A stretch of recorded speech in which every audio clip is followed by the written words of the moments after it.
Why have I quit my job? Why have I, bought a van? And why am I going to drive around the country? Well, I'm passionate about the idea that you need to be heard. And I want to stitch these stories together across the states. We're going to find the commonalities, and it's going to be really an amazing experience, and I look forward to you joining me on the jar.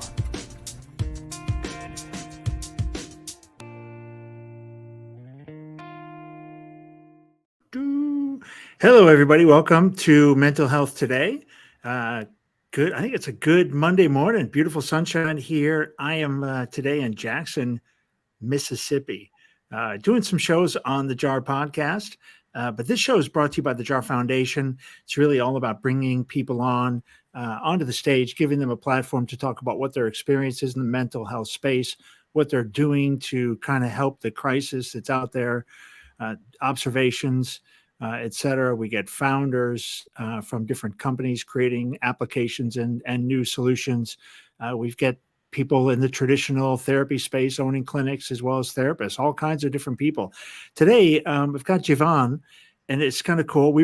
I was a guest on his podcast maybe a couple months ago. It was a great experience, and I think we're about as opposite as you can get.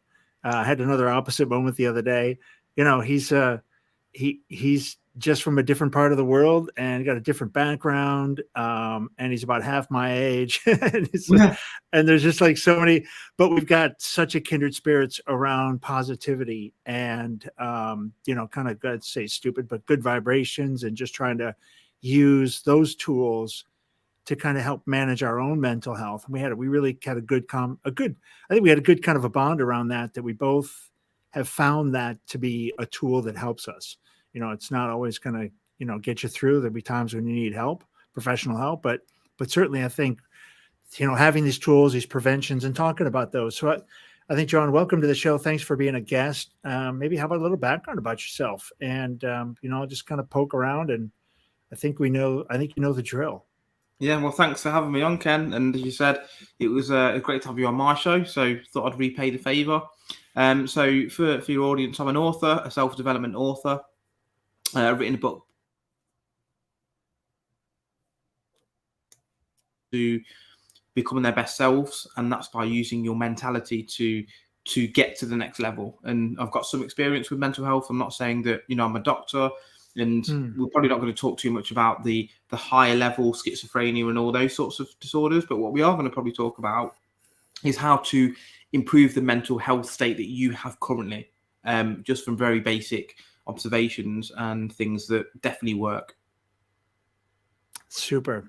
Yeah, I think it's just this part, as I've been writing some stuff for the foundation, the part, one of the things we're trying to find and articulate is what part of the space we are going to reside in, and where we think we can add value. We're not, like you said, you're not a doctor. We're not doctors.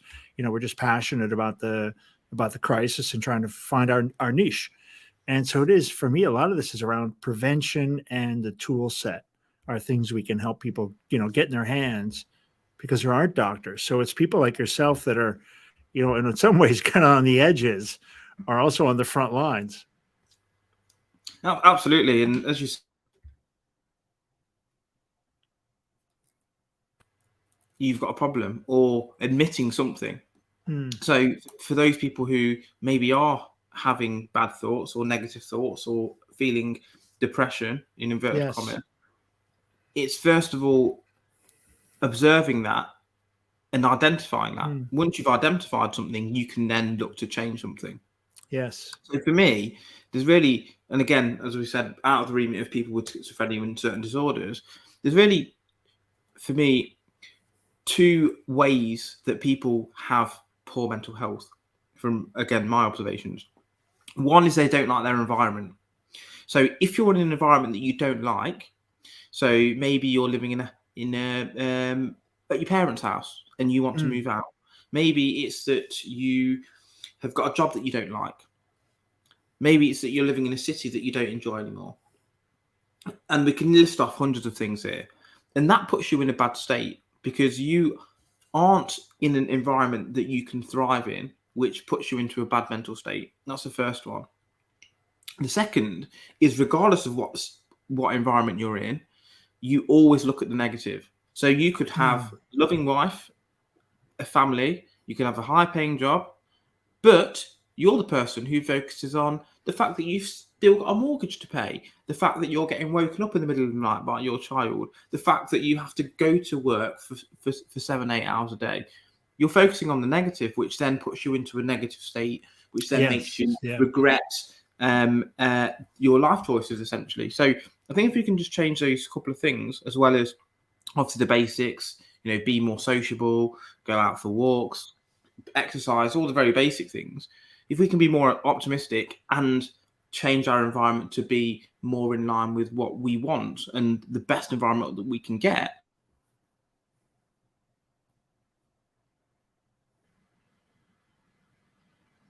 Yeah, I think the environment is interesting, right? I think it's for sure, it's got an absolute impact. The energy of the place where you're at, is really can negatively affect your mood. I think those are the controllable stuff, right? I think those are the ways the controllable things around mental health. There's trauma and stuff where obviously it's not really in your control, the kind of how that affects your mental state or your ability to kind of manage your thoughts as you deal with it, as you kind of process the trauma. Yeah, interesting. So it's where you live and really how you look at things. Yeah, I'm not necessarily where you live from a location perspective, but it's how you're living as well. So, okay, let's use an example. Yeah. You put the same person in prison and you put the same person on the beach on holiday. The variables are the environment. The person is the same, but the environment is so different. Are you going to be more depressed in prison, or are you going to be more depressed sitting on the beach with a beer in your hand? Yeah, or even more wild, there's two different people in prison, how they manage and how they cope. We'll come to that in a second. Yeah, okay. The environment is the first thing. If you're in a better environment, you're less likely. We're not saying it's impossible that you're going to be depressed. It's less likely. Oh yeah, for sure. For sure, you're going to be a way better chance of being happy at the beach. Exactly. So they're the variables we can change. And look, there are, as you said, things there in life that we can't necessarily change. But if there are things that we can change, that can give us a better chance of being in a good position, why would we not do that? Now, the second point you mentioned is, well, what about the two people in prison who have different views? Yeah. It comes back to what I said before. It's not what happens, it's how you view things. Are you looking at the fact that, I'm in prison, I'm going to be here for 10 years, I'm getting horrible food? Probably. Yeah. Or, again... For a while, right. But, the other person will be like, well, I'm here now, let's make the most of it. Right, okay. Right. You got to get your head in that space. Yeah, I'm going to focus on my goals of doing 1,000 press-ups a day. I'm going to read 5 books a week. I'm getting food that I don't have to worry about cooking and I don't have to pay for it. Again, I'm not saying these things are necessarily the best things in the world, but it gives you something positive to focus on, as opposed to having your mindset on a negative repeat mode. It doesn't matter what position you're in. Like Viktor Frankl's book, it talks about having a man's search for meaning. He basically says, look, he was in the camps, wasn't he? And he says, look, I managed to put myself in such a position in terms of my headspace that I wasn't affected by anything going on around me. Stoicism is another sort of philosophy that people can use. It's not what happens to you, it's how you deal with things that's important. You could become bankrupt. One person will think, oh my God, I'm bankrupt. Oh, what is everyone going to think of me? How are they going to judge me? The other person will say, right, I get a fresh start this time. And I've learned so much. But again, it depends on it's two different, same thing, different outlook. Exactly. So my point at the start was there's only two things. One is the environment, which if you're in a better environment, the chance of you thinking negatively is less. And the second point is how you think within that environment. Yeah, and whatever environment you're in. How are you looking at things? Yeah, and how you look at it. What's your view on, mental health among the youth, people your age in England, Who are the kind of people you hang around with? What do you kind of see? What are your observations? My observations are that the habits that society, I wouldn't say endorses, but has come to be part of society, smartphones, social media, lack of social contact, Yes. the trying to show off how good your life is, but actually you're not enjoying your life. All of the social media side of things has created a lot of mental health issues amongst the youth. They now value things that aren't important.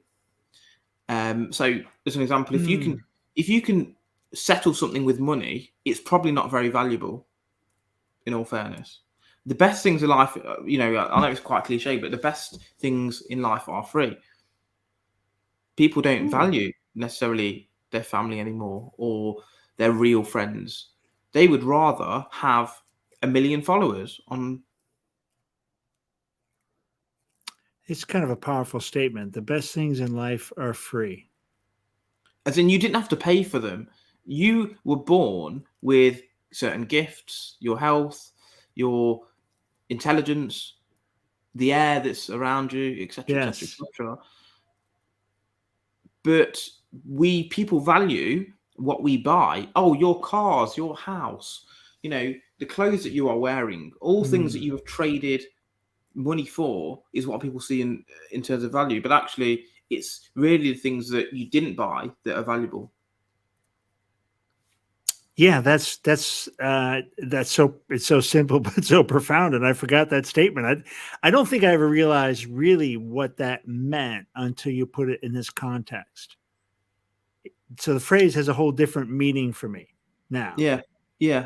I think it comes down to your philosophy in life. If you're a materialist, and again, the way that social media portrays the world, it makes people more materialistic. Oh, unless you've got a Lamborghini and you're wearing a Rolex, etc., you're not living your best life and all this crap.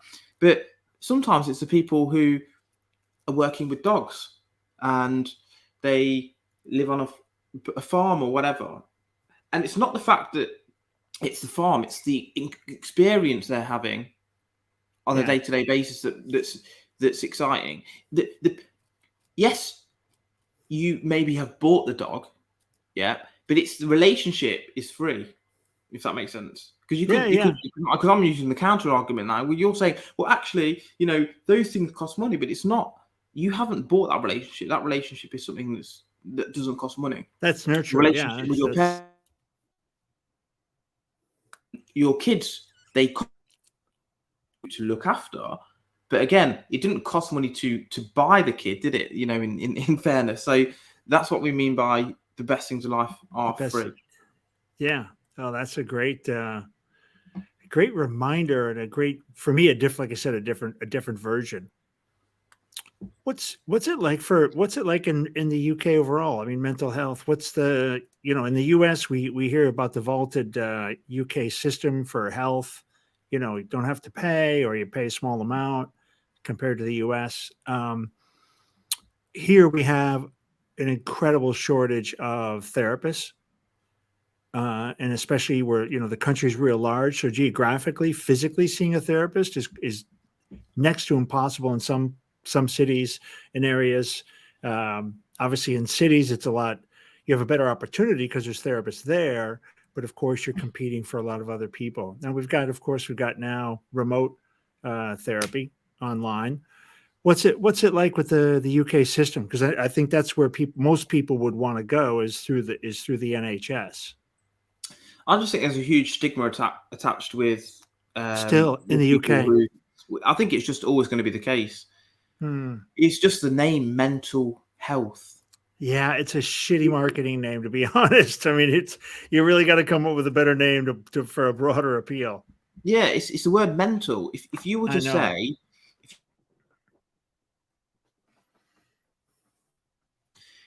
or getting things off your chest, even that could be a way of, because a lot of the time people don't have psychological issues. They basically need someone to talk to. And again, let's bring the social media situation back into the equation. pre-phones, people used to talk about everything, every little thing. Oh, did you see what happened in the city next door? Did you see what happened in the newspaper? Did you? How was today at work? Yeah, it was just goofy. They talked about literally anything. Anything. Now it's like people have lost a lot of social skills, and because of that, you are less likely to talk with other people. And when you're less likely to talk with other people, you don't get things off your chest. Yeah. And everyone is dealing with a problem. Doesn't matter how well you think your life's going. Everyone is dealing with some sort of issue in their own mind. For sure. My gym is not progressing. My progress at the gym is not doing as well as possible. My business health concern, whatever it is, we're all fighting a battle. A lot of the time, if we keep those thoughts built up for too long, that's when we become clogged up in the mind. If we think of a letterbox and they're stuffed full of letters, the postman can't post any more letters. You can't have any new, exciting, fresh thoughts anymore until you've cleared out that clogged letterbox. So a lot of the time when people go to see a therapist and a counsellor, the counsellor actually is listening. People think that going to a counsellor or therapist, they're going to get told the answer. Even a coach like myself, we don't tell you the answer. We're there to listen, to try and act as a mirror to understand what it is that's bothering you and to get rid of that problem. A way that people sometimes do it, if they don't have people to talk to, is to write down their problem on a piece of paper and burn the paper. It's a great one, right? It gets rid of the problem psychologically. And that's sometimes what we want to do. Like I've even seen psychologists and therapists and counsellors and coaches. And I feel good when I come out because I'm like, I answered my own question that I didn't even know I had until I went in there. I didn't even know I had that. That's a really good therapist, right? When you're in there and you find out, I didn't even know that was dang. I needed that answer. Because you say, oh, this is what, what the issue, it's not necessarily an issue, but you're just basically having a dialogue, aren't you? Oh, so this is going on. And like, well, why do you feel like that? Or what alternatives are there? And I'm actually giving the answer. Oh, the alternatives are this, actually. Okay, well, of those two alternatives, what's your favourite? And why is it your favourite? And sometimes it's you saying those things that gives you clarity in your own mind. Yeah, people can't tell you to do stuff. Yeah, you're hearing yourself. Yeah. Voices in our head, don't we? And not to sound like crazy, but you have an internal dialogue, don't you, of things. But when I don't. No, I don't. I don't have a. No, I don't. Of course, I don't. I'm not talking to myself. Yeah, in the bed, in the shower. No, I'm not. I heard something actually the other day. Well, not the other day. It was probably about a year ago. Is if you hear your own voice in your head, you're okay. It's when you hear the voice of other people that it turns into a problem. Like if you listen to your own voice in your head, it's in your voice. But when you hear if there's a third person in your head, you better evict them. Yeah, exactly. But yeah, I think that if sometimes and the problem is as well, if we go back to what I mentioned at the start, and this is where I was essentially going. Yes. When you speak to your friends and relatives, even if you're not a social media person and you have got this close network of friends and relatives who you can speak to, sometimes it's a judgment factor. Sometimes you're scared of them telling someone else. Yes. That's why it's good to speak to a coach, a therapist, a counselor, because they're independent. They couldn't give a shit. And I mean this in the nicest, best way possible, that you feel bad about yourself, you have low self-esteem.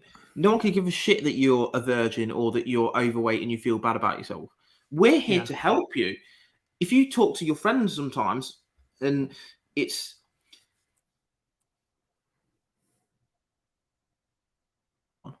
that's why I think it's really important if people do want to speak to someone. And look, even if you don't feel that you have an issue, yes, why do you have to wait until your car's broken down to service it? Oh, I think this is, for me, it's one of the things, we really got to talk about, which is, it's not a crisis kind of a thing. It's like your physical health, right? You go in for a checkup. You're supposed to get your teeth cleaned. We even get our teeth cleaned and checked. But Yeah. you should go in once a quarter, once a month, once a week, whatever that the frequency is. But you definitely, and get in the habit of get a relationship with somebody, Yeah, because exactly. it may take time to find somebody if something does happen, and it'll take time to get to know the person. So one of the things I see with talking to a lot of my guests is it takes time to find the right therapist where you get a groove going. Yeah, I mean, like not everyone gets on, do they? Yeah, There's some it's people have. very personal. Yeah, and the things you've got to feel comfortable opening to someone. Someone Yeah, might feel better with someone of their own gender. Someone might feel that they yeah, need someone of the opposite gender. Someone might feel that they need someone of a similar age. Someone might feel that they need someone who's older, so they could feel yeah. in some ways that they're getting help from someone who's more experienced, if that makes sense. Like some people are funny like that. They can't take advice off someone younger than them. That's just their inherent nature. Because they're like, well, what does this person know? They're 18, I'm Yeah, 75, and I yeah, need to speak to someone. I need someone of my age and who's been through some of the yeah. things that I've been through. Like if you're dealing with trauma, for example, of the death of your child, if someone's 18, it's very difficult for them to empathize with that individual. Yeah, If that that would makes be sense, hard. That would be a hard one to go. it's very Yeah, difficult, that's and pretty. that's just an extreme example. But these are the sort of judgments that we have inherently, and sometimes person or they weren't right because of X. This person wasn't right because of Y, and you have to kiss a lot of frogs to get the prince, as they say. Yeah, yeah, and it's a real thing. I've heard that. I've heard that from people. What are people? I mean, because you've got this, the Vanquish transformational coaching, right? So you're not going to get people for. I think you're going to attract a certain type of client. What are some of the things you see? What are they, like, especially around the mental health part where we were talking about, it's not really mental health. It's really just letting people get stuff off their chest and then kind of guiding them and giving direction. So people that are on the edges and maybe considering mental health, but maybe considering a coach first, what's a kind of typical relationship you've got with people? So, I mean, as with anything, there's always a spectrum, isn't there? And Yeah. I'll talk about both Yeah. ends of the spectrum to an Yeah. Kind extent. of what it feels like typically. Yeah, so one end is someone who's unemployed, they can't find work, and they have low self-esteem, they may be overweight, and someone who really needs coaching into how to think, how to set goals, routines, what their fears are, why do they think in certain ways, why they're so pessimistic, and how to turn them into a functional member of society, as an example. So getting from a 1 out of 10 in terms of their output to even maybe a 2 or 3 out of 10. On the other end of the scale, we've got people who are very high functioning businessmen or CEOs who want to get to the next level. How can I get my optimal mentality mindset to get even further? Yeah, so that's probably either end of the spectrum. And you'll see that regardless of whether it's at one end or at the other end, it's still something that's about improving something. It's about improving your mindset. It's about improving how you think. And whether you speak to a coach, a counselor, a therapist, all very similar in some regard, as to we are here to listen and also offer a reflection of what you said back to you, so you can answer your own questions. Yeah, you can hear it. And Yeah. you'll tend to notice some patterns. People have fear of being judged. They have imposter syndrome. They have fear of success. They have fear of failure. They have many of those fears that hold them back, and sometimes they're not aware of those fears that are holding them back, and they need to work out and speak to someone about these things. Maybe they have self-sabotage, and where does that come from? Is it from the self-esteem issue? Is it from how they're thinking? And this is the sort of thing that all of those professions can help to bring across to their clients. Yeah, it's a great articulation of how that works. Especially if you've seen clients kind of go through it. I also was going to want to, yeah, I wanted to come back a little bit. I wanted to come back to that NHS question, about the services and when how, is it easy to get a therapist in UK? Well, as I said, what I would say with the NHS is that, especially since post-COVID, it's been harder and harder to get appointments, and it's a much more long-winded process. And I think for the NHS as well, it's probably more serious cases that will be Yeah. put forward to consultation, if that makes sense. So people who are Oh, of course. Yeah, of course. severely depressed, maybe they've attempted suicide, maybe it's a trauma-based thing. I think for a lot of people who maybe aren't severely affected by mental health but just want to improve their position, it's maybe those people that maybe wouldn't seek help when maybe they should, if that makes sense. Because as we said before, you don't need to wait until you the car has broken down till you service it. But then, if it's not a serious case, it's a case of, well, do I then go private? As people do. Right. Yeah, as people, I'm sure. Yeah, and I think that's I think this is one of the benefits of having these conversations and trying to find other ways and those early entry points or where people can do the maintenance and maybe not have to be in the system, is going to be through coaching and et cetera, where there is more opportunity. What about like nutrition and sleep and everything else? Do you guys talk about that in your coaching? Especially I think because as I'm putting the foundation together, nutrition, fitness, both play out as pretty important in the equation. Absolutely, and it's my first chapter of the book actually, Become a Person of Value, because without being in a good physical space, you can't be in a good mental space either. If you're consuming alcohol, drugs, poor diet, you're not going to be at the optimum temperature, optimum level rather. If you think of it this way, if you put diesel in your petrol car, it's not going to run. It's not going to run very well, is it? And you wouldn't even do that, actually. No one would do that to their car. No, exactly. So why would you do it to yourself? That's a good question. These are the sort of questions that we need to ask. And this is, again, okay, let's use that as a coaching example. Someone might say, well, I don't know why, but I always keep eating terrible food. Instead of me saying, oh, this is the benefit of eating healthy, I say, okay, have you got a car? Do you drive? Yes, I drive. What fuel does your car take? Oh, it's a petrol. Okay. Would you ever fill up your car with diesel? Absolutely not. No, I love my car. Yeah. Okay. Why are you feeding it's the same thing, but it makes them realize it in a different way, if that makes sense. Oh yeah, that's a great analogy. It's like I would never put that in my van. I would ruin my van. And I'm like, okay, why would I eat that garbage? Because it tastes good or it feels good, or I'm trying to fix something, right? I'm trying to give me some, I'm missing something. It's feeding something. But you see how that analogy makes you think about your diet differently now, as opposed to me saying, McDonald's is not good for you. Please have celery instead. That's your mind doesn't think like that. It doesn't accept those instructions for the most part. Some people are very good at that. They will listen to things. No, I agree. The psychology, it's the way that you're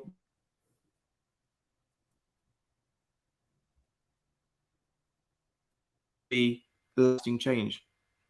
And that's essentially what I think on that point. It's got to be physical health first.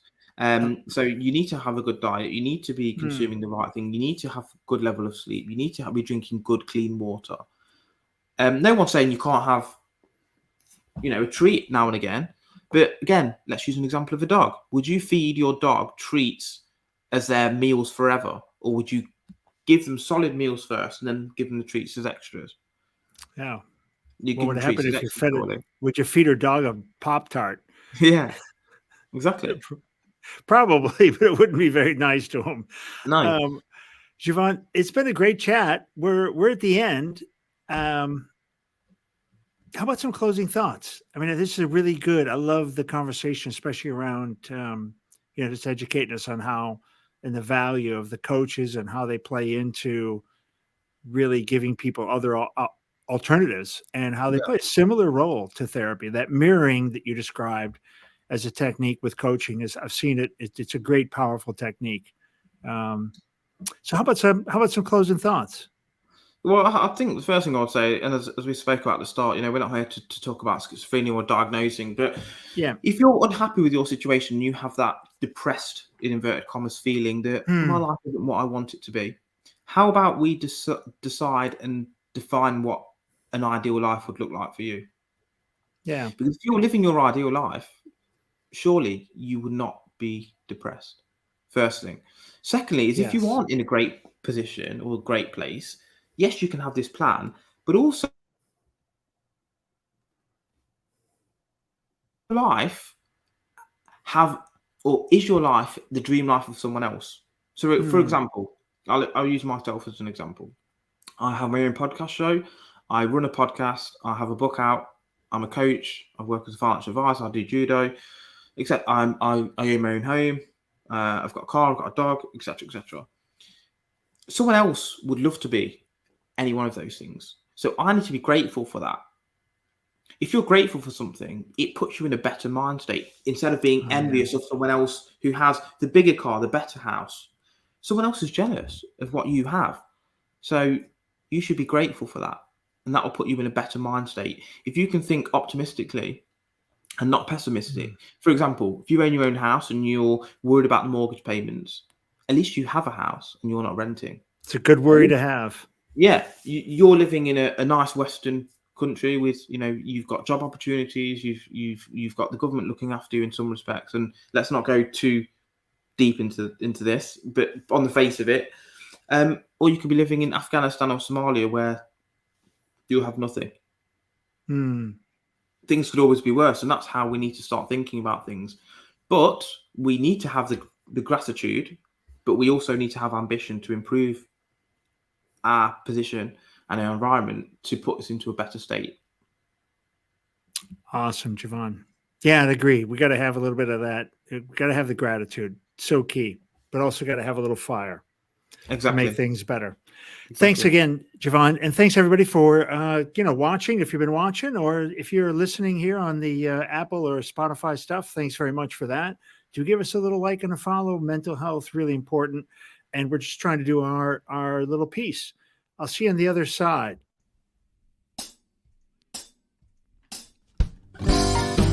Yeah, loose, baby.